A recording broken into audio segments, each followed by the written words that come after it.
बिस्मिल्लाहिर्रहमानिर्रहीम।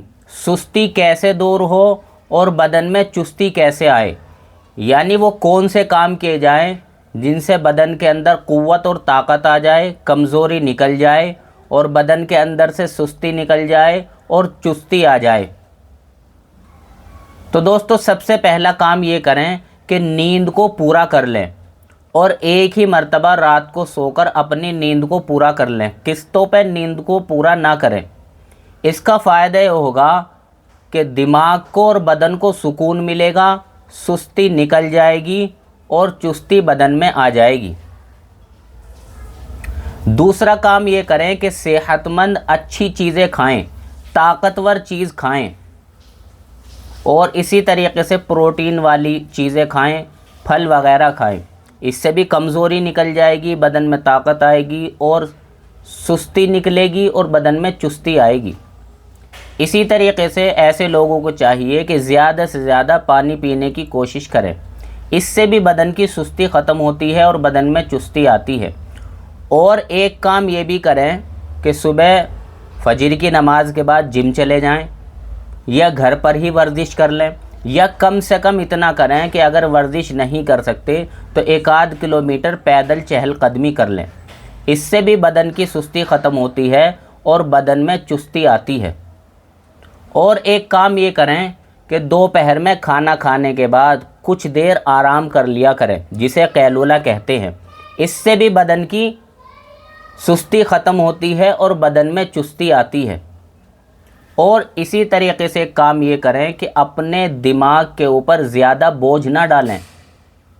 अपने दिमाग को ज़्यादा से ज़्यादा फ्री रखने की कोशिश करें। इससे क्या फ़ायदा होगा कि बदन की सुस्ती ख़त्म होगी और बदन के अंदर चुस्ती आ जाएगी। और दोस्तों, इसी तरीके से काम ऐसे लोग करें कि अपने कामों का टाइम टेबल बनाएं, यानी किस वक्त कौन सा काम करना है और हर काम को उसके वक्त पर करें। इससे भी ये फ़ायदा होगा कि आदमी एक्टिव रहेगा और सुस्ती ख़त्म होगी और बदन में चुस्ती आ जाएगी। और ऐसे लोग एक काम ये करें कि अपने आप को, अपने बदन को किसी न किसी काम में लगाए रखें। जो आदमी अपने आप को किसी न किसी काम में लगाए रखता है, चाहे वो दुनिया का काम हो चाहे दीन का काम हो, तो ऐसे आदमी के भी करीब सुस्ती नहीं आती। ऐसा आदमी भी चुस्त और चालाक रहता है। और इन सारी चीज़ों में, यानी चुस्ती लाने में अहम किरदार और सबसे बड़ा किरदार नमाज का है। नमाज़ों को जो आदमी पाबंदी से पढ़ेगा और उसके वक्त पर पढ़ेगा, तो ऐसा आदमी भी सुस्त नहीं रहेगा, चुस्त रहेगा। इसलिए नमाज़ों को पाबंदी के साथ, उनके टाइम टेबल के साथ, उनके वक्त पर पढ़ने से बदन से सुस्ती ख़त्म होती है और बदन के अंदर चुस्ती आ जाती है। और दोस्तों, एक काम ये करें कि धीरे धीरे अपने बदन को बहला फुसलाकर काम में लगाएं। और जब आपको पता चल जाए कि मेरा बदन इस काम के करने के लायक हो गया है, तो फिर उसके बाद अपने ऊपर ज़बरदस्ती कर करके अपने बदन से कामों को कराएं।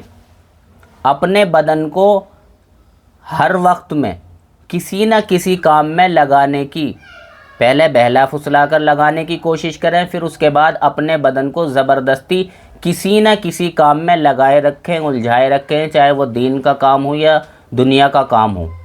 तो इन सारी चीज़ों के करने के बाद बदन से सुस्ती ख़त्म हो जाएगी, बदन के अंदर चुस्ती आ जाएगी। तो इन कामों को हमें करना है ताकि हमारी सुस्ती ख़त्म हो और हमारे बदन के अंदर चुस्ती आ जाए। अल्लाह ताला सही समझ की तौफीक नसीब फरमाए। व आखिर दावाना अनिल हम्दुलिल्लाहि रब्बिल आलमीन।